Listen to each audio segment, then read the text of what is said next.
para mí es un gusto estar en un programa más de este espacio que se llama Hablando sin filtro, una semana más conectados con todos ustedes, pero además me da mucho gusto poder tener a mi invitada de hoy, con quien tenía muchas ganas de conversar y a quienes yo sé que también muchos de ustedes recordarán y la tendrán por supuesto presente, porque pues nada, es abogada, pero además ha estado durante o estuvo durante mucho tiempo en el mundo de la política en nuestro país.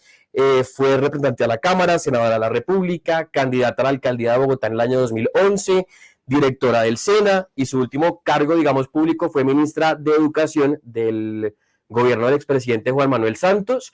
Ahí hace una pausa en la política, se había ido de Colombia a los Estados Unidos, la habíamos como perdido un poquito del panorama y hace unos años nos sorprendió con su regreso, pero no en la política, sino en la literatura.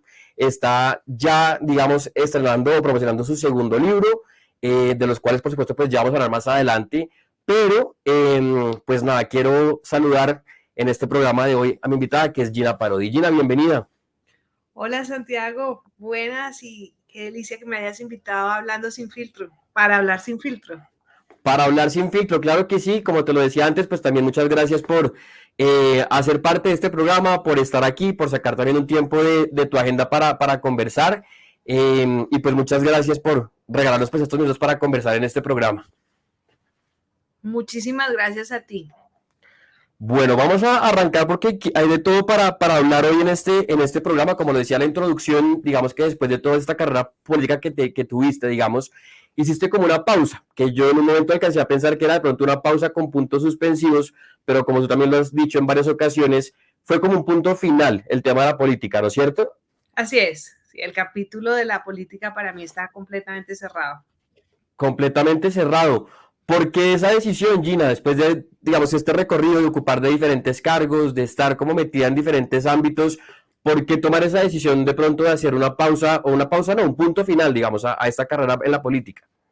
Precisamente porque ya era bastante tiempo, yo me inicié en la política muy joven, a los 25 años ya trabajaba en el Congreso, cumplí muchas metas, como la ley de infancia, que es un icono y un hito en las leyes de infancia en toda Latinoamérica, la primera ley de violencia contra la mujer, todas las denuncias de los vínculos entre la ilegalidad y la política en la época del gran auge del paramilitarismo, tristísimo auge del paramilitarismo en Colombia. Después en el Ministerio de Educación, que era realmente el sueño, porque creo que la educación es una herramienta gigante para transformar el país. También logramos metas con un equipo increíble, metas increíbles. Por primera vez subimos el promedio nacional en las pruebas del ICFES, subimos en las pruebas PISA, que no había pasado ni antes ni ha pasado después, un programa como Pilo Paga. Y ahí terminé mi ciclo de la política. La vida le va dando, creo yo, muchos anuncios a uno de cuándo debe abrir y cerrar capítulos. Y después hubo un capítulo o un episodio que para mí marcó el final, y fue cuando la oposición política comenzó a decir que desde el Ministerio de Educación queríamos homosexualizar a los niños en Colombia. Para mí esa fue una muestra de la vida de que ahí tenía que cerrar ya mi capítulo de la política. Que fue cuando pasa todo este tema de las cartillas. Así es. A raíz de eso, entonces, también eso te lleva a tomar esa decisión de decir como ya hasta aquí llego con el tema de la política. Eso fue para mí el gran aviso de la vida para cerrar ese capítulo. Para cerrar ese capítulo, yo me salté un pedazo de la introducción porque después digamos que, bueno, haces esta pausa en el tema de la política, te vas para Estados Unidos, ¿no es cierto?, a seguir estudiando, a seguir preparándote. Actualmente estás haciendo un doctorado en economía en Nueva York. Así es. Eso es lo que estás haciendo ahorita, digamos, o que, digamos, hiciste después de que te fuiste, digamos, del país. Desde Sí. ese momento, perdón que te interrumpí, dale. No, dale, Santiago. No, quería escuchar esa parte, digamos, de este tema de irse, digamos, del país para seguir preparándose, para formarse. Desde muy joven también había tenido un sueño. A mí me gusta mucho la academia y tenía el sueño de hacer un doctorado. Cuando terminé mi vida política decidí cumplir ese sueño. Comencé a estudiar economía y hacer un doctorado en economía. Ahorita estoy en la parte final, que es escribir la tesis. y le estoy Ujú. dedicando buena parte de mi tiempo a eso. En Estados Unidos. ¿Desde ese entonces has regresado a Colombia, Gina, o ya estás, digamos, totalmente radicada y llevas mucho tiempo sin venir, digamos, al país? Al país voy con mucha frecuencia, ahí está mi familia, mis papás viven en Cartagena, así que paso un buen tiempo allá visitándolos, están mis amigos en Colombia. Colombia es mi país, así que voy con mucha frecuencia. Con frecuencia. ¿Y de la política extrañas algo, Gina? Pese a que, digamos, desafortunadamente, claro, pasa esto que es como digamos, la gota digamos que no, que termina de completar el vaso para tomar la decisión, pero ¿extrañas de pronto ese mundo de la política? ¿O en definitiva es un tema de decir como era un capítulo que tocaba vivir, que experimenté, que aprendí, que estuve y ya En mi vida fue un capítulo muy importante, le dediqué toda mi muchos? juventud, muchos años a la política.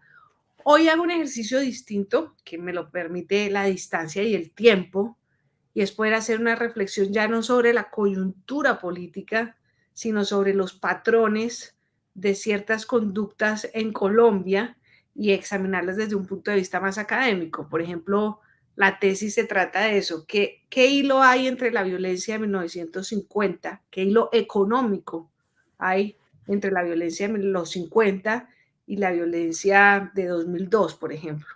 Ujú. Entonces, eso me permite analizar patrones. Este libro, que supongo que hablaremos hoy de él, él también lo hizo, es un libro que también fue producto de esa reflexión y de esa distancia y de poder preguntar, bueno, ¿qué pasa en una sociedad como la colombiana, que movimientos tan fuertes como el Me Too, que permitieron la denuncia de mujeres sobre el acoso y el abuso, tuvo tanto éxito y tanta efectividad en países como Estados Unidos, pero que ocurre en nuestra sociedad que las mujeres denuncian y terminan siendo vistas como culpables? Ujú. Entonces, estoy dedicada a seguir mirando y analizando, pero ya no desde dentro de la política, sino desde afuera, no mirando la coyuntura, sino mirando más patrones. Mirando un poquito más de lo que hay alrededor de. Alrededor de, y como en series de tiempo, que ha pasado a través de... Ujú. Porque sí, digamos que, bueno, hablamos de este capítulo de la política, como también lo decía entonces, digamos que regresas con el tema, digamos, de la literatura, que esto fue el primer libro, es Mujer Amurallada, en el 2021, si no me equivoco, el año, Así es. en el 2021. ¿Cómo llega también ese tema, digamos, de decidir y de lanzarse al ruedo como escritora, digamos, arrancar esta nueva faceta en tu vida? A mí siempre me ha fascinado la literatura, siempre he sido una buena lectora.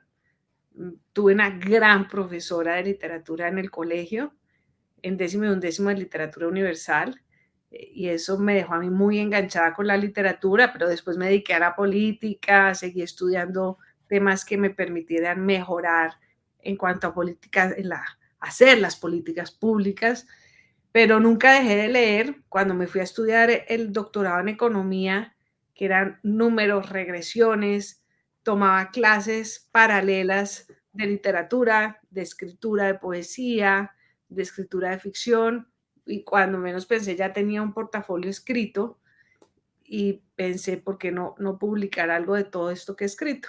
Y así nació Mujer Amurallada. Y así nace Mujer Amurallada, que es el primer libro con el que, digamos, arrancas esta faceta como escritora, digamos, ya, pues con un libro, digamos, o con una publicación, que es el libro con el que, digamos, arranca esta faceta.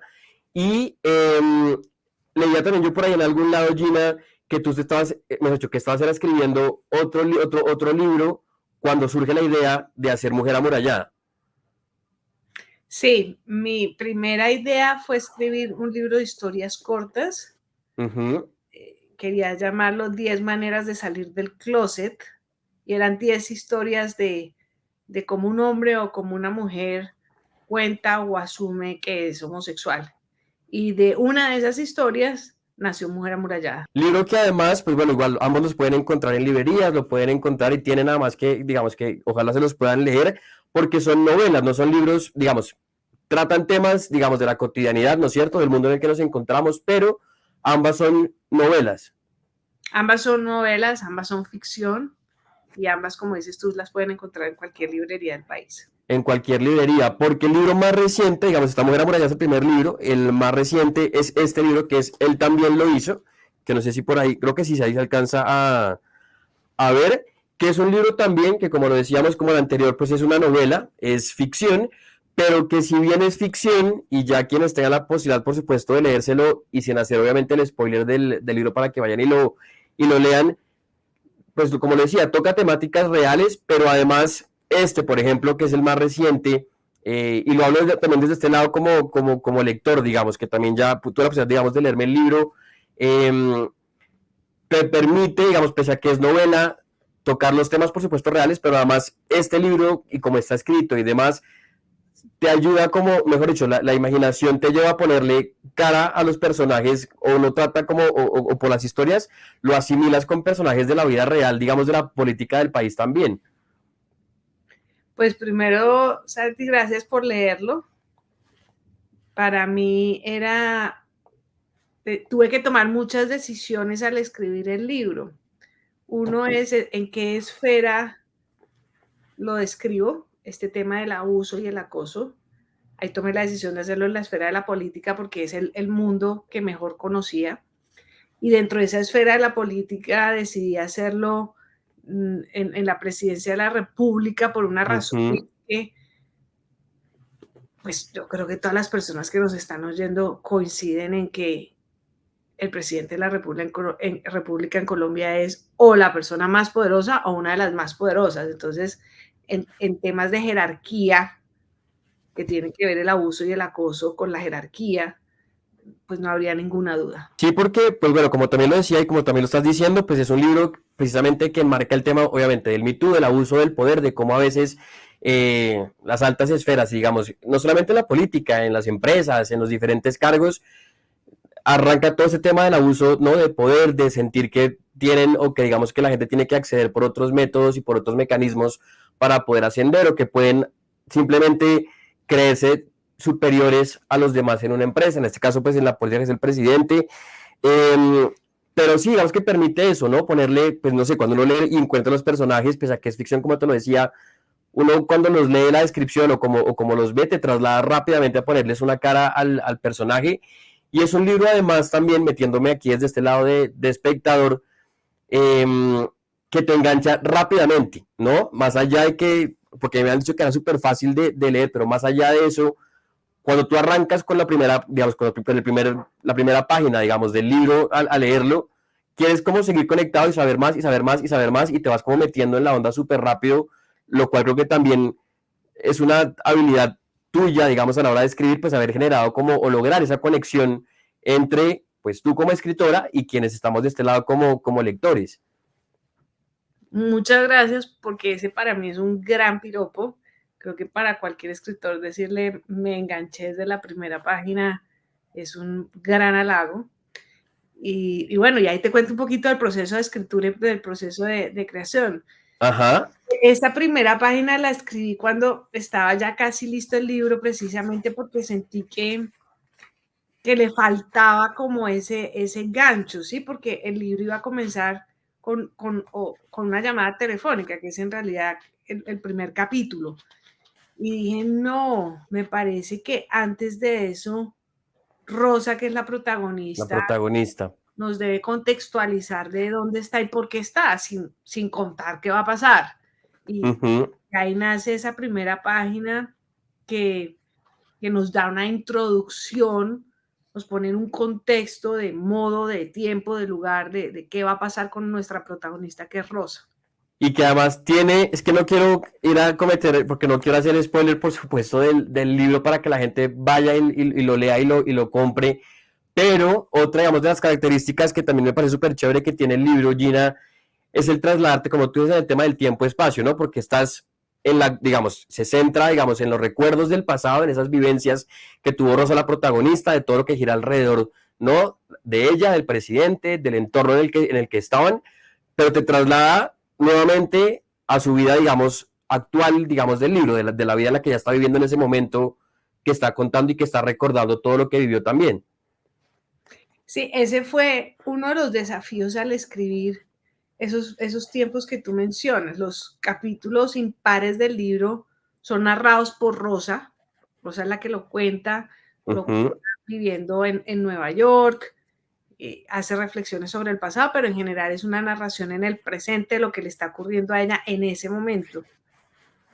Y los capítulos pares los narra valga la redundancia, un narrador omnisciente que puede ver el pasado, el presente y el futuro, y que yo quise construir un narrador que fuera como, no sé si te ha pasado cuando un amigo te quiere contar algo y no sabe cómo contártelo y de pronto se emborracha y comienza a contarte 1000 cosas más hasta que ya ha pasado de trago, usted dice, bueno, vine a contarle esto. Esto, ajá, sí, sí, sí, sí, sí.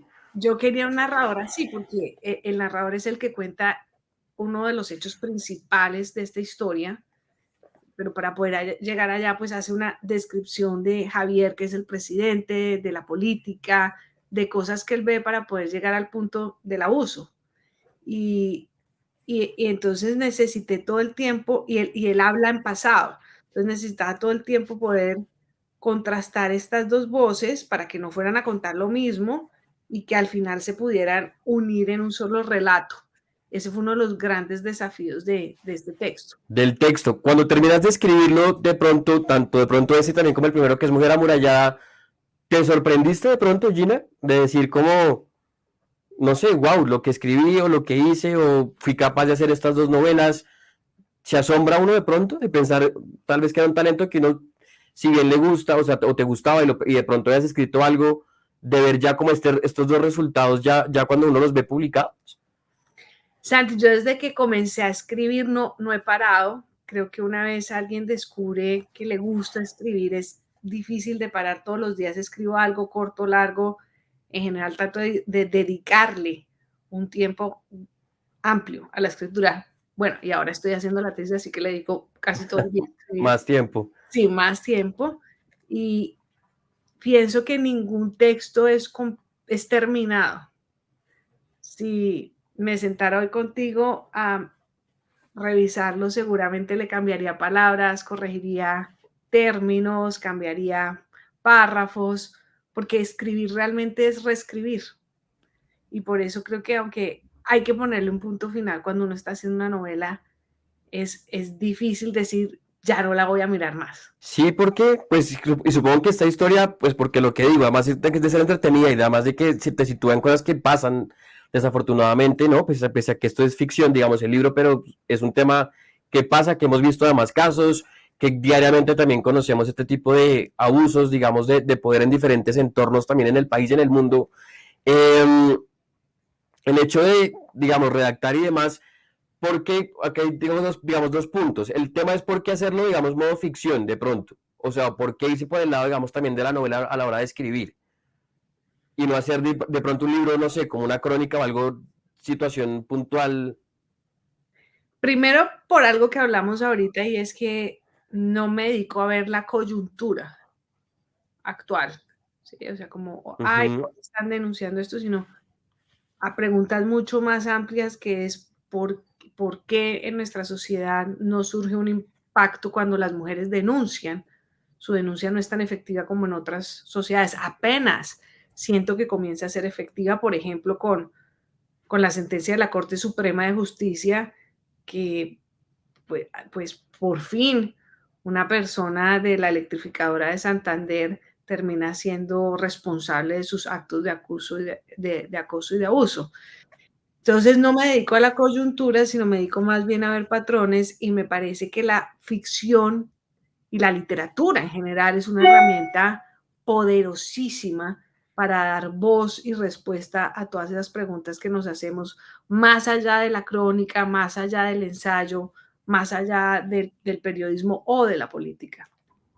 Bien, y la segunda parte también de este libro, Gina, de lo que estábamos conversando, y como también lo estabas mencionando en la parte, digamos, de arrancar a escribir sobre este libro, es una situación que tienes particularmente definida al final del libro.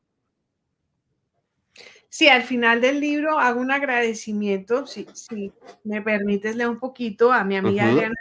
Pongo el 3 de diciembre de 2019, mi amiga Adriana Ruiz escribió desde su cuenta de Twitter: y la culpa no era mía, 20 años, ni dónde estaba, Facultad de Derecho de la Universidad Nacional, ni cómo vestía jeans, saco, tenis, el violador, acosador, eres tú, profesor de la facultad, hoy magistrado, y pone el hashtag un violador en tu camino.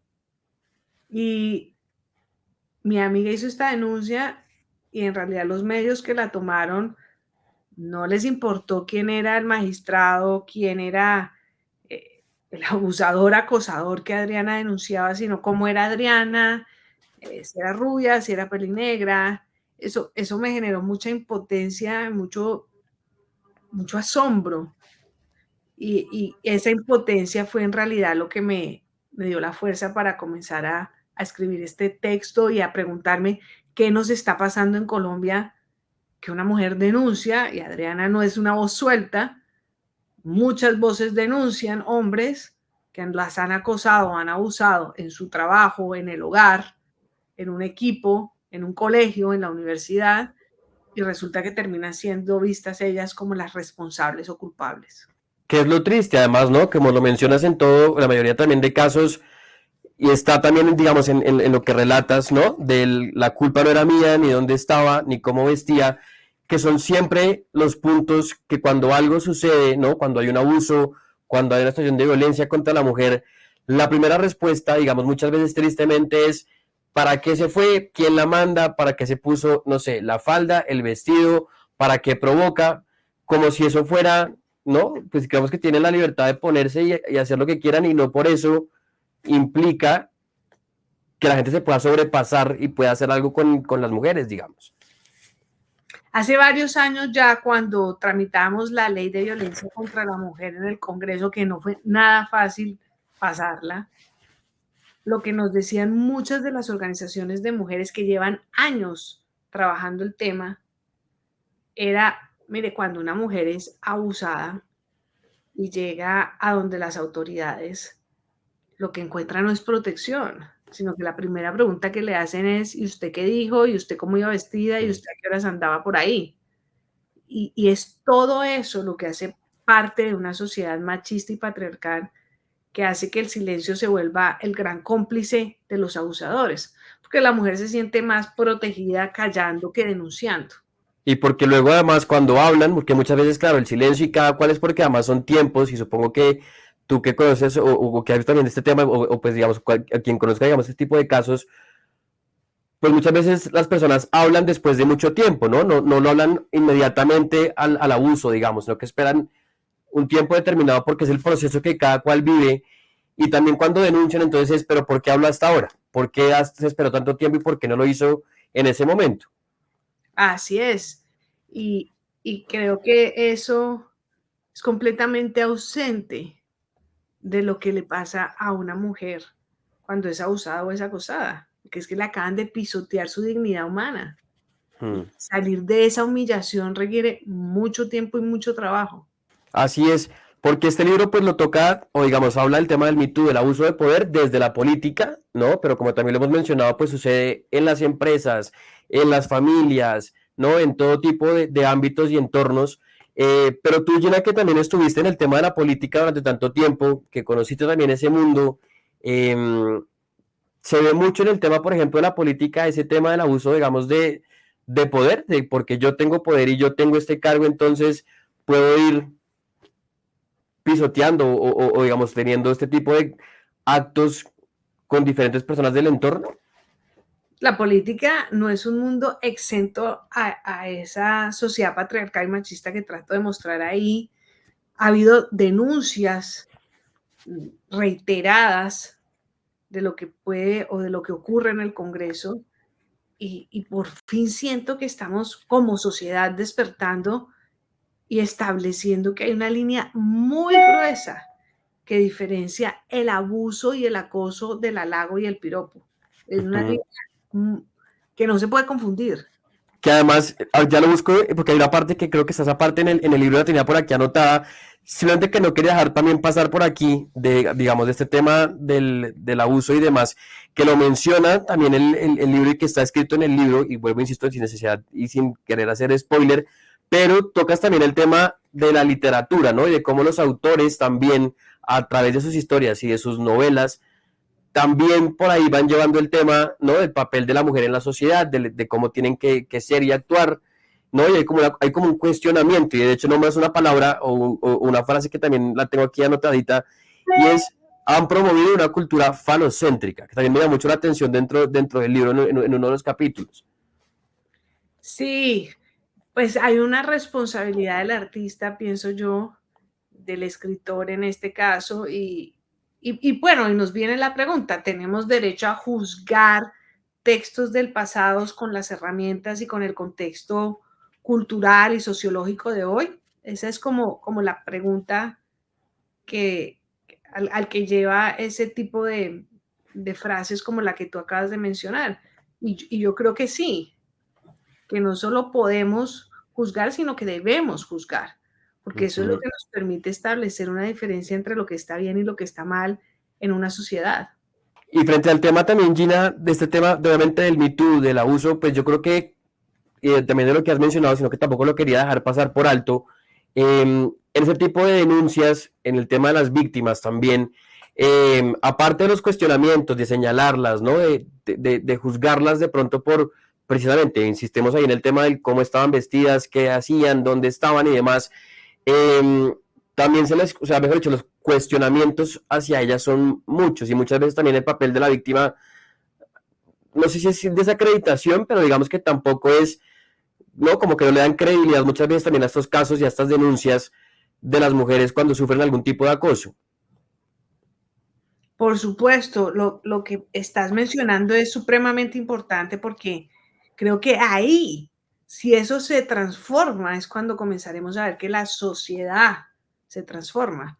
Y es cuando le creemos a las mujeres, cuando, cuando las protegemos, cuando la sociedad coge su denuncia y le da trámite, cuando, por ejemplo, y pienso que eso me da mucha esperanza, hay una sentencia de una Corte Suprema de Justicia que dice una cosa es el halago, otra cosa es el abuso. Y lo que mencionabas también, ¿no? La diferencia precisamente del halago, del piropo y ya cuando es abuso. Y Son porque cosas es muy distintas. distintas.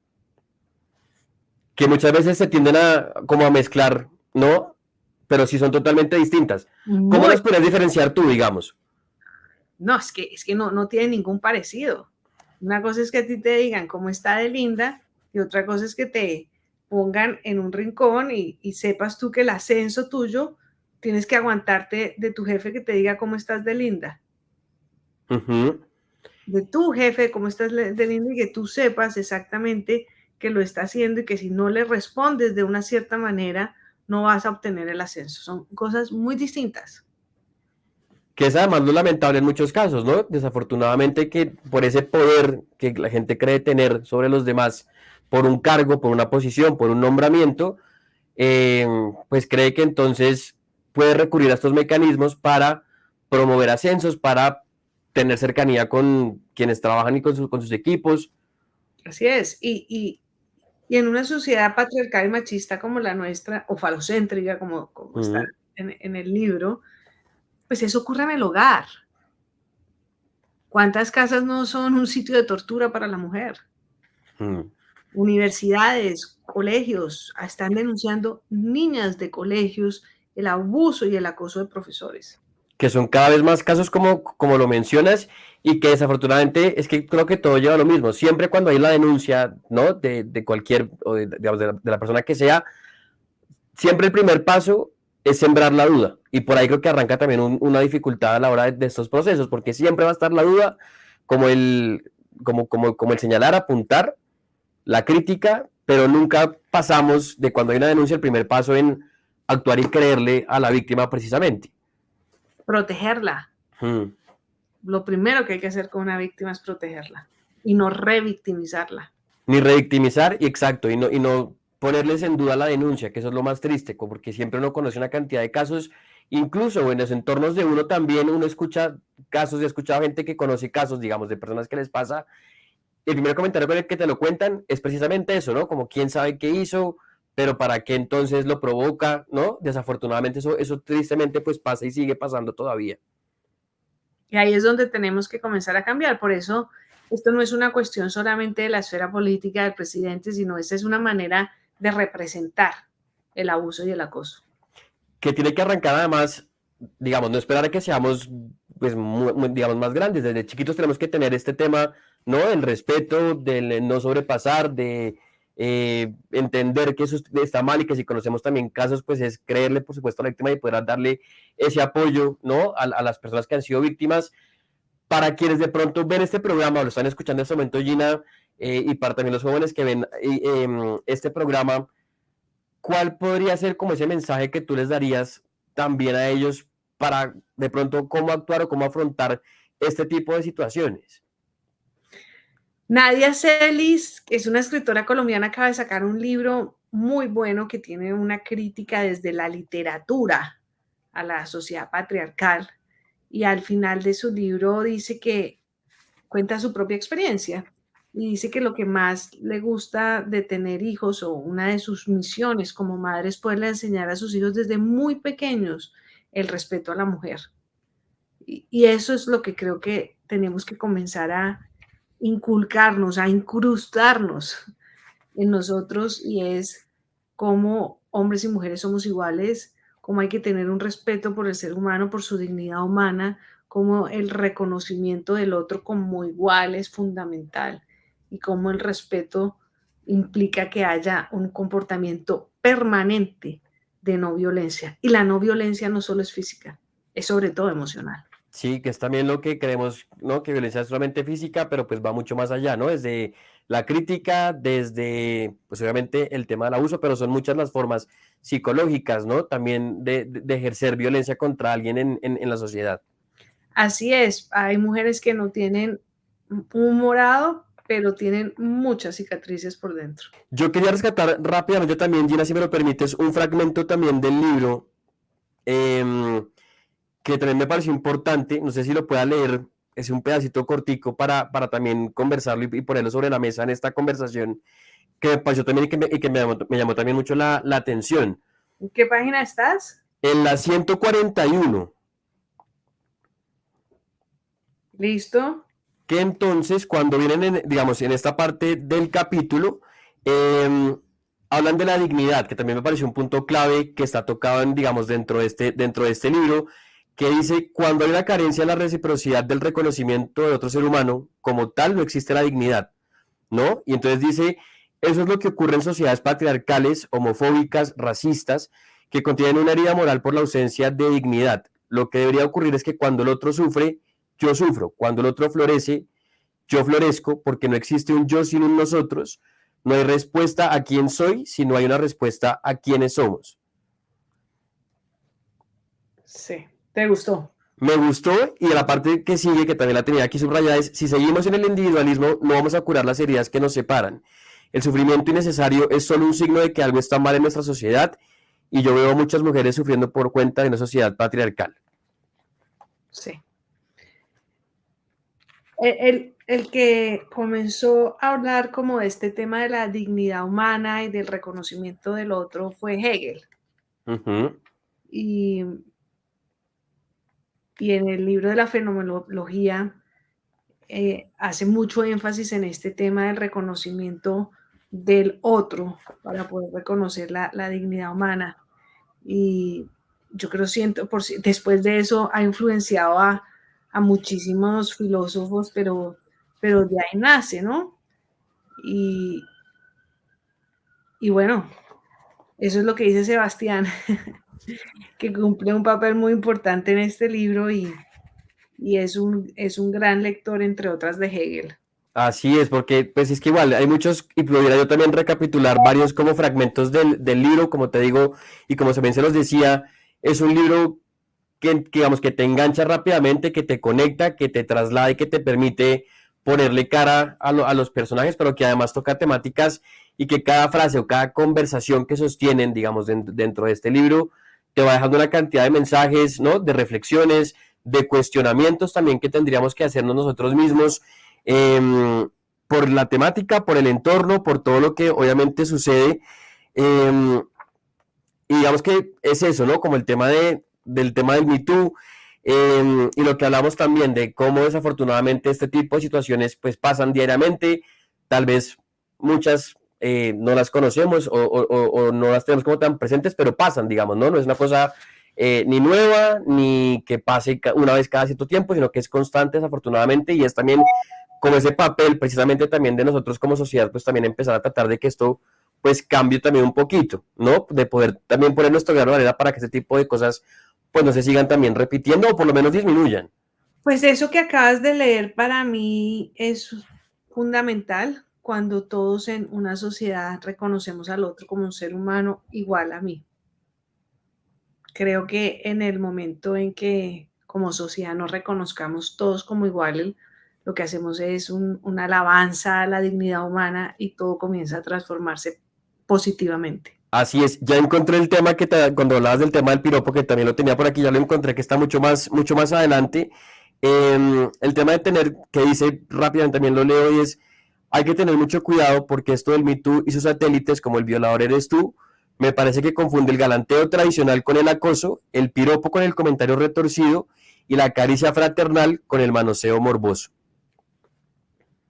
Sí, ese es un comentario o una reflexión que hace Rosa en un momento en que ella apenas se está dando cuenta de lo víctima que ha sido también del abuso y del acoso. Entonces, me parece que es un momento en el que ella está tratando de decir, bueno, ¿dónde estoy parada? ¿Qué fue lo que ocurrió? ¿Cómo me pasó?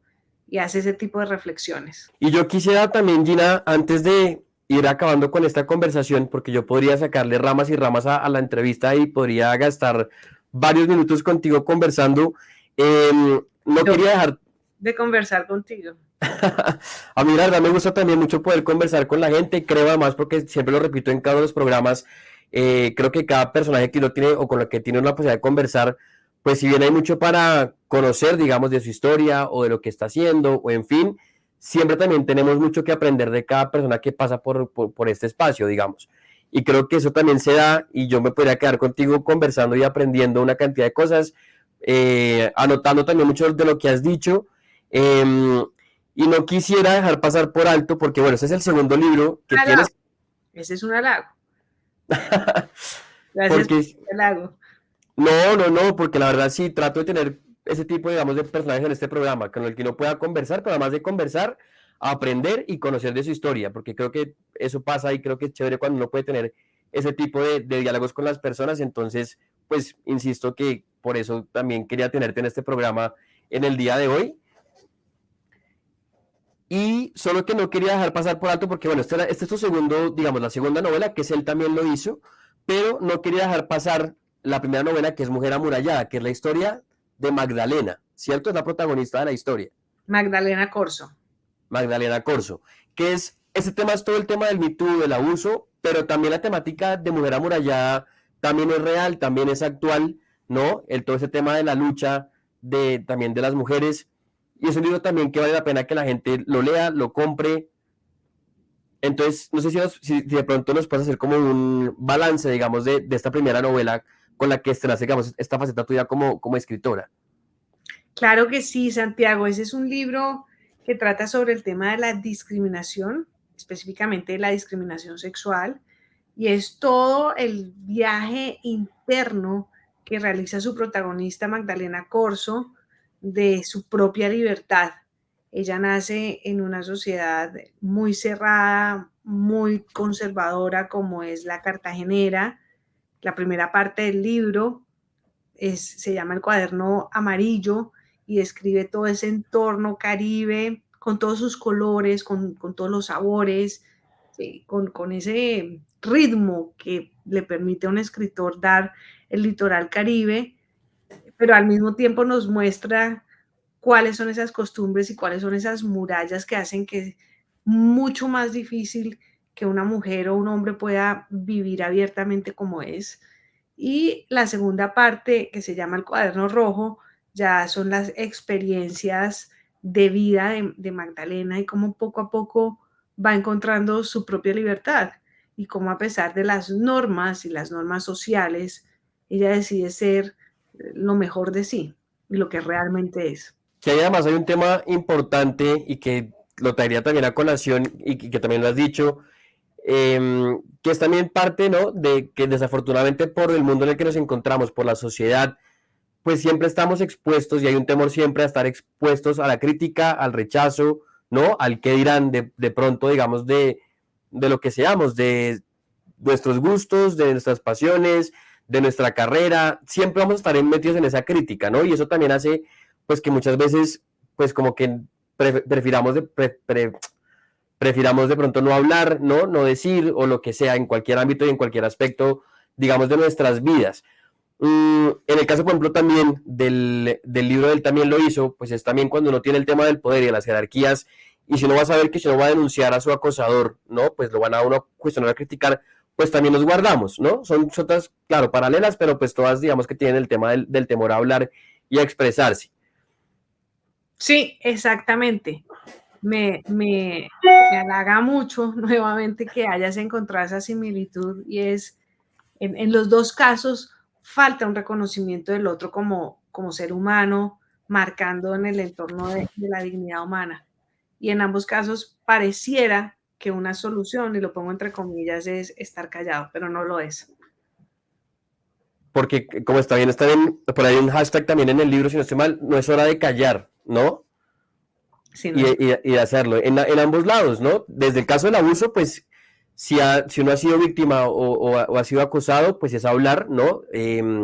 Hacer lo que tenga uno que hacer para que este tipo de cosas no se repitan. Pero en el otro caso, digamos, paralelo, el tema también de la lucha, de la igualdad, ¿no? Del tema de evitar la discriminación, pues es que en lo que seamos, que yo también aquí en este espacio lo converso con quienes han pasado, por ejemplo, y claro, de pronto no es lo mismo, pero el tema de expresarnos, de ser lo que queremos ser, de hacer lo que queremos ser, ¿no? Y no seguir de pronto siguiendo esta corriente a la cual también nos han educado, eh, de eso, ¿no? Como de ser uno más del molde, de ser uno más de la masa, de tener que hacer todos igual, de actuar como borregos, digamos, perdón ahí ¿no? La comparación, pero es por ese lado, y de que si tenemos una pasión, un sueño, de que si tenemos gustos distintos o lo que sea, es sentirnos orgullosos, hacerlo, cumplir nuestros sueños y vivir la vida que cada uno de nosotros pues quiera construir y tener además. Sí, y por eso me encanta el nombre de este programa, Hablando sin filtro, porque creo que muestra mucho eso que estás mencionando ahorita, ser como somos, siempre y cuando no se le haga daño al otro, a las otras personas y las reconozcamos como seres humanos valiosos. Creo que la libertad es fundamental. Que es fundamental. Gina, en tu caso, digamos, ¿piensas que de pronto hoy en día es mucho más fácil de pronto el tema de, no sé, de pensar diferente, de ser diferentes? ¿Hemos cambiado un poco también como sociedad o por el contrario, no sé, todavía estamos estancados en muchas cosas y nos falta por, no sé, por abrir otro camino distinto y por entender que todos somos diferentes, únicos y de que pues cada cual es libre de hacer y de ser quien quiera en el mundo?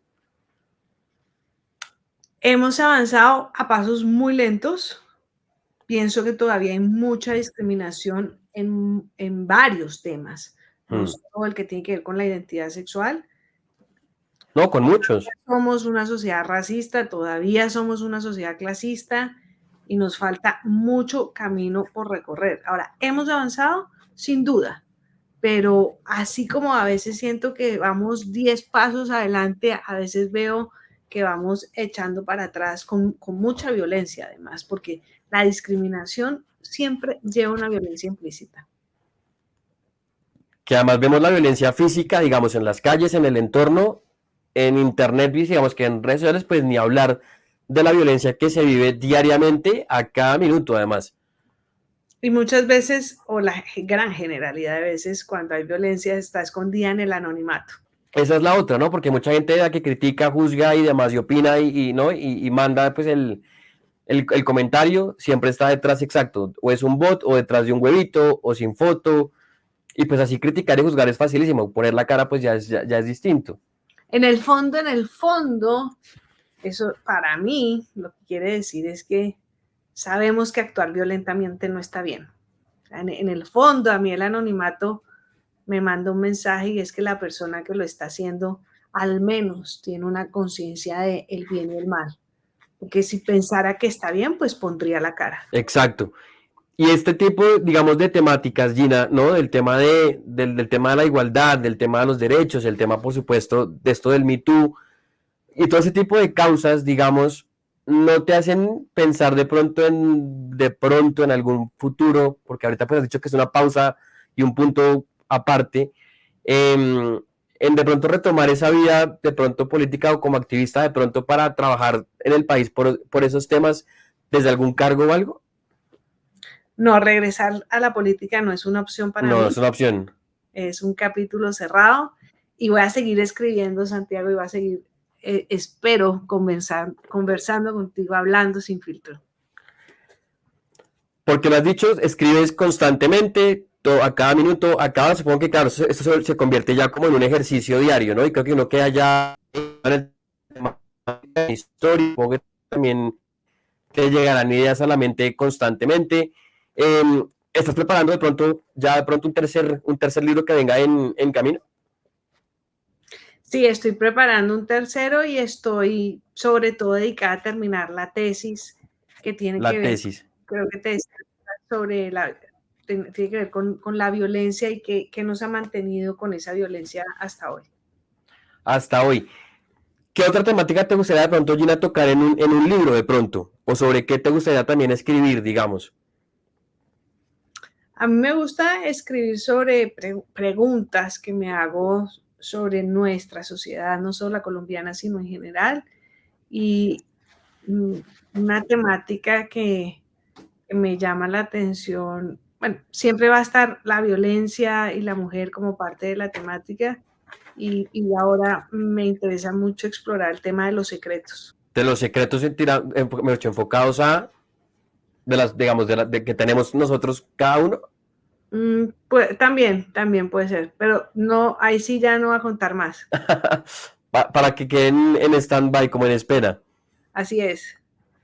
Bien, y aparte, pues bueno, la política fue una de tus pasiones, la literatura pues es esta nueva faceta con la que estás arrancando, ¿no? Que también es una pasión y es un gusto porque pues para hacer todo esto, pues hay que tener, como en toda la vida, ¿no? En cualquier cosa que hagamos, pues hay que tener pasión, hay que tener gusto por hacerlo. Pero aparte, digamos, de esto, digamos, esta nueva faceta, ¿qué otras pasiones tienes, Gina? ¿Qué otros gustos tienes y a qué, porque estás estudiando en Estados Unidos, dedicada al tema de la tesis, a seguir estudiando, a seguir preparándote y a escribir? Cuando no estás en esas actividades, ¿a qué también, ahí sí como diría una canción, dedicas el tiempo que queda libre? Me gusta mucho hacer ejercicio, Ujú. corro muchísimo y bueno, la verdad me la paso casi todo el tiempo leyendo distintas cosas, no solo violencia, mucha literatura, mucha poesía. Me gusta ir a cine, me gusta ir a teatro, y pues conversar con amigos siempre. Me parece un gran plan. Es un gran plan. Porque bueno, extrañar Colombia de pronto para vivir, pero como lo mencionas también al principio de la entrevista, pues vienes también constantemente, entonces digamos que sigues pues conectada con la raíz, digamos, y con tu país. Claro, es mi país. Y eso nunca, pues no, digamos, se le quita a uno, siempre lo lleva, donde uno esté, siempre tiene su país Por presente. supuesto, por supuesto. Bien, y yo antes de terminar, Gina, con esta conversación, en este espacio, aparte de conversar sobre diferentes temas, tengo siempre algo que llamo preguntas sin filtro, que lo he denominado como preguntas cortas de respuesta rápida. Ah, de una. No, si no son rápidas, no importa, puedes elaborarla más, no hay ningún problema, pero te las quise hacer para que pues, me contestes lo que piensas, sientas o quieras decir. ¿Te parece? Me parece buenísimo. De Arranque. una. Arranquemos entonces con esta primera que es, bueno, igual no has mencionado, pero pues debes tener más. ¿Una meta o un sueño que tengas? Terminar la tesis. La tesis. ¿Tu mayor miedo Mi mayor miedo, estar encerrada en un sitio. en un, como claustrofobia?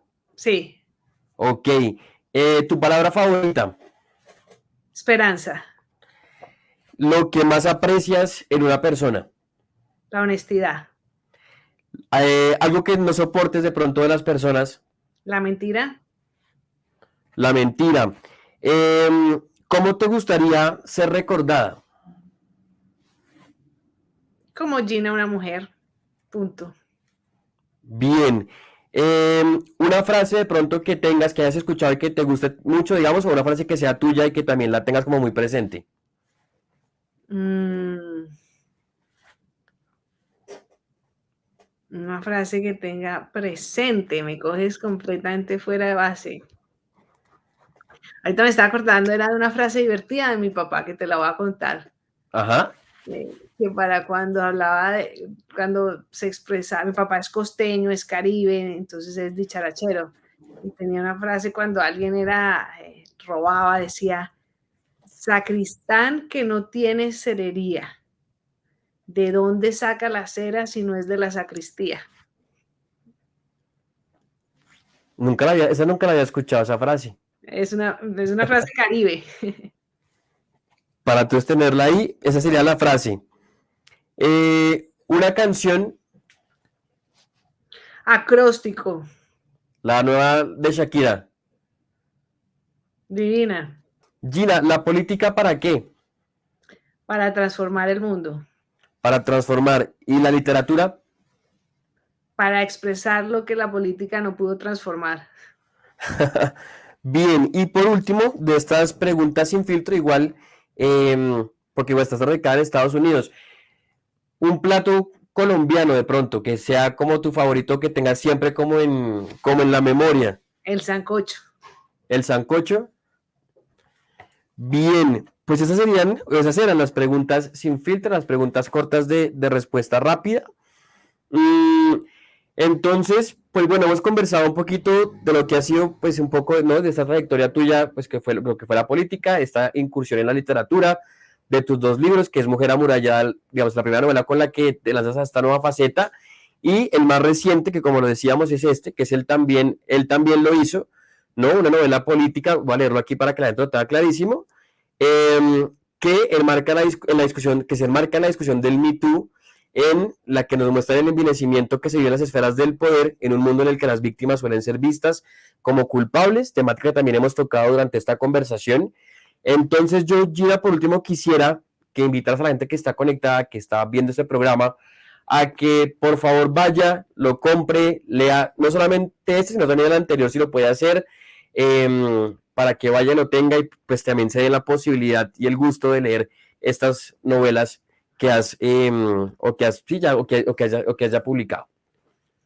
Primero, muchas gracias, Santiago, por permitirme estar en Hablando Sin Filtro y hablar sin filtro. Gracias por leerlo. Creo que eso para las personas que nos están viendo es un indicador de que vale la pena. En este libro me trato de responder por qué en Colombia el abuso y el acoso contra la mujer no necesariamente terminan siendo efectivos a favor de ella, sino que muchas veces es la mujer la que termina siendo responsable. Es una historia que se desarrolla en el mundo político y la encuentran en todas las librerías del país.